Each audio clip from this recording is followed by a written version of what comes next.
So this lesson we're looking at using patterns to write and solve equations. So we have a table that's showing how many candles are in different numbers of boxes. Find a pattern that explains the relationship between the values of C and B. Use words and numbers to describe the pattern, and how many candles will there be in 10 boxes. So you'll notice there are several things that we're being asked to do here. First of all, they're asking us to find a pattern. Then they're asking us to describe the pattern. And then finally they're asking us how many candles will there be in 10 boxes. When we go to look for a pattern, we're going to go across the table here to see what our pattern is between our candles and our boxes. And since the question is how many candles in 10 boxes, we can think of we'd be putting a 10 here for the boxes.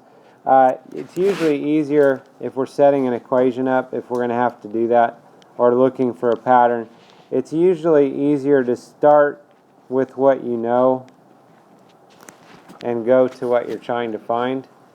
So in this case, if we think of going from 2 to 8, from 3 to 12, from 4 to 16, what is happening? So we know the numbers are getting bigger. For us at this point, they're going to keep things pretty simple. They're going to be doing one of the four operations. They're going to be adding, subtracting, multiplying, or dividing. In this case, we know the numbers are getting bigger, so they have to be either adding or multiplying. In this case, they are multiplying by 4. So we could say 2 times 4 is 8, 3 times 4 is 12, 4 times 4 is 16.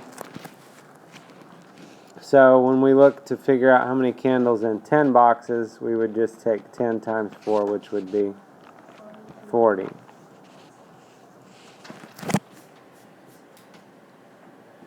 So when it says use numbers, words and numbers to describe the pattern, a way of putting that, we could say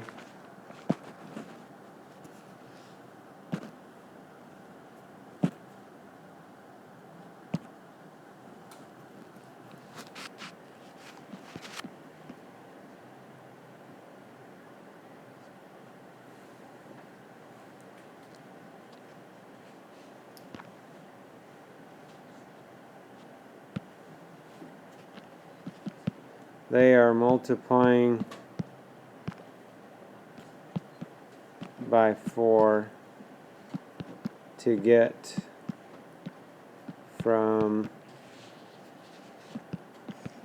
the number of boxes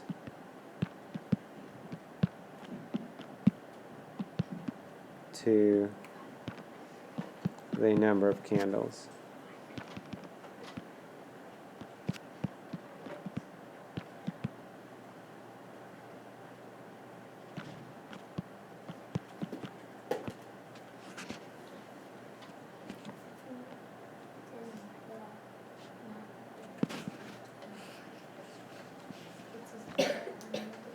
Oh, thanks.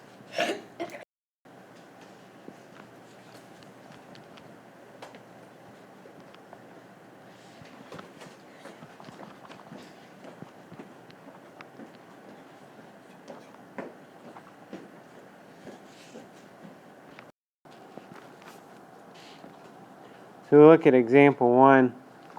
The table shows the cost of weekend tickets to the Slide and Splash Water Park. Find a pattern that relates the number of tickets N to the cost C of the tickets. And how much would 6 tickets cost? So again, on this problem, we're going to look at what's happening here. And again, it's easiest if we can start with what we know and try to go towards what we're trying to find here. So we'll notice going from 3 to $16.50, from 4 to $22, from 5 to $27.50. We can see that our numbers are getting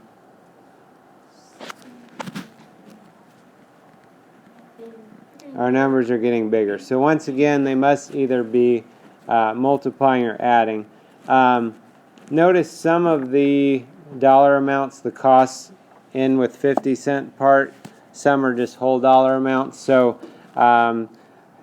dividing, or rather multiplying, is going to be likely what we need to do here. Now, using our fact families, though, we know that multiplication and division are related. So if we want to figure out how we're getting from 3 to 1650 if we're multiplying, a way to figure that out would be by dividing. So if we take $16.50 divided by 3, that would be a way of telling us what they're multiplying by. And then we'll want to check that for our other numbers as well. So when you divide this out, you should get 5 5/10.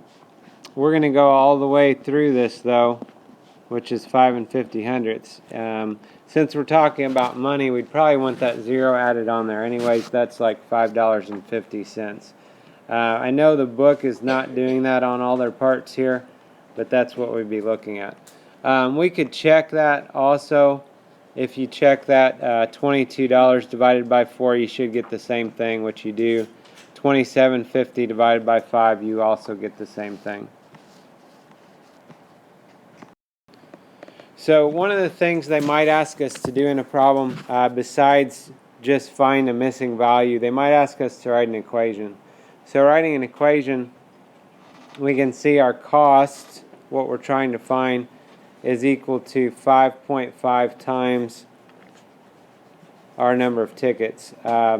Another way of looking at that, what I would probably do since there's money involved here, is say that's $5.50 times n. It's not technically wrong what the book has, it's just maybe a little bit nicer since we're talking about money to include that hundredths place. Once we've done that, we can find the cost of 6 tickets. So we would do $5.50 times 6, and that would be $33. So similar idea on the try it. We have a table that shows the number of yards Y a professional bicyclist rides in S seconds. Find a pattern that relates the variables, and if the cyclist maintains this speed, how far would the cyclist ride in 8 seconds? So once again, we can see that our numbers are getting bigger.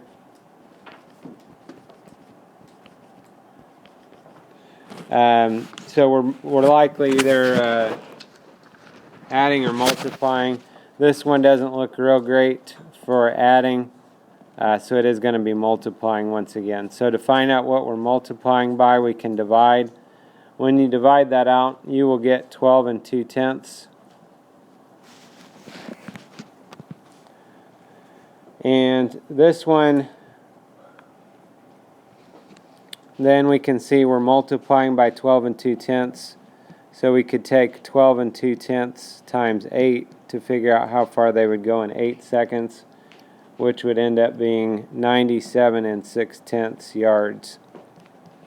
They didn't specifically ask for it on this problem, but we could have come up with an equation based off this information that y is equal to 12 2/10 times s.